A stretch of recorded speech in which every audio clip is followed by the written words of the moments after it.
Pass, the official card of the NBA.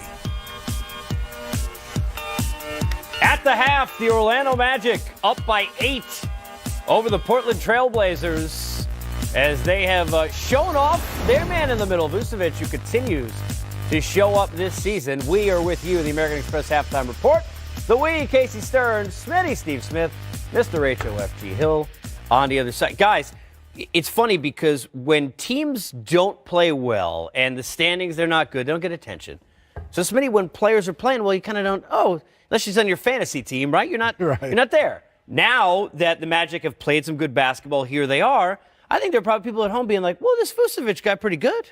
Yeah, and I think so, but he's been pretty good for the last 2 or 3 years for me. I think it's unfortunate for him. He's had some nagging injuries where he hasn't played, but I like him. I mean, you look at him before this year, he's one of those rugged guys that can step out, knock down the 17-footer, but I'm seeing him expand his game, Grant, and also Casey. This drive right here, being able to take the basketball all the way to the rim with his left hand, him being able to knock down shots, his feel for the game is going up, and I think his confidence, he's worked on a lot of different things in the game. I mean, you watch him right now, he's directing traffic. He is so confident right now, and I think he's playing some of the best basketball in the Eastern Conference. Even though they're not one of the leaders in the Eastern Conference, they're in the playoffs because of that guy right there. Yeah, I mean, you hate to think of it this way, but I even said during the break, I'll share it now on air because you don't know whether or not the Magic have staying power. They got off to a good start last year as well. Man, this is the kind of guy you almost look at if you're another team and say, okay, when I get to the deadline, let's see if we could find a way to pluck.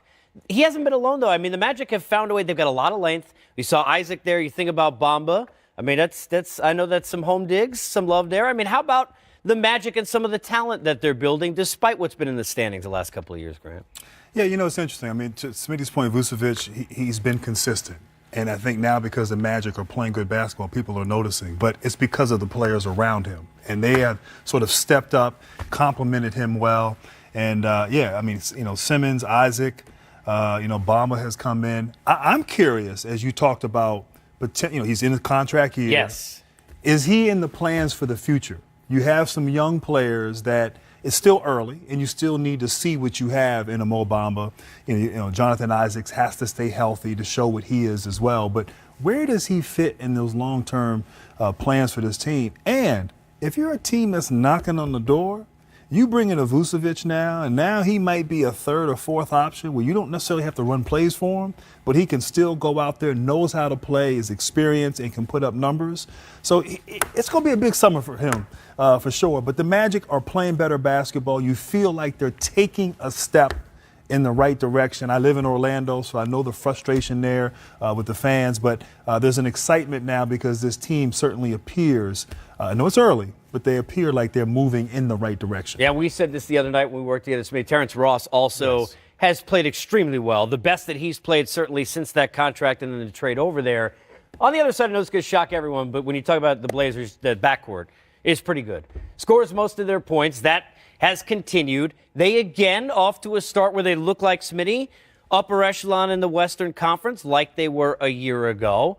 What are you seeing right now when you look at the Blazers? We look kind of at the first half from these two guys. I think we've all been waiting for that third option for them. And I still don't think they have a consistent third option, but I think they have 4 or 5 guys that can, any given night, could be that third option on that night. I don't know if they have a consistent guy. These two are the staple for sure. Mark down 50 points for them, 45 to 50. But I love what some of the other guys are doing right now, G. I mean, I look at Nurkic. He's not there every night. But then you have a Stauskas. Then you have some other guys that can step up and score some points now, who's not afraid. I think that's been the point for me. When you watch Portland, other guys have been scared to take shots. Stauskas, those guys are coming in, and they are letting it fly, and I think that's helping the backcourt of the Portland Trail. Yeah, Stauskas a good first half. He's had a lot of good games already. They've had a nice group that has, as Smitty said, kind of fit themselves in, but never consistent. Mm-hmm. And that's really been the problem. They thought Crabbe might be that guy, moved him on. Evan Turner gets a big contract. Hasn't necessarily been that guy, maybe not a great fit like we've seen with other teams that he's been on in this group. Can they take the next step is the question I have, because I think people sometimes, Grant, don't talk enough. It's good, as you know, get in the playoffs every year. Let's not sneeze at that. That's a big deal for them, for the franchise, for the business, and all of that. But how about that next step? Can they take it this year in Portland? That's a great question, and I really don't know. I mean, it's still a question mark. Is this team similar to teams in years past? Have a good regular season and lose in the first or second round. That's kind of my expectation for this team, unless, as Smitty said, someone steps up, and I think it's got to be Nurkic. I mean, I think he has that talent, he has the skill level. He has that capability, and I'm waiting. I'm waiting for him to be that guy, that third. He doesn't have to put up the gaudy numbers like the big two, but just be more consistent with his play, give some balance inside out. But until that third person emerges, they're going to kind of hover and float around and just be good enough to get in the playoffs, but not be good enough to advance and go further. When we come back, it's a team, to segue off of that had a big three. Now it's two. And this one is still pretty good in Russell Westbrook. How about the Thunder? And some accolades for Russ. Coming up next.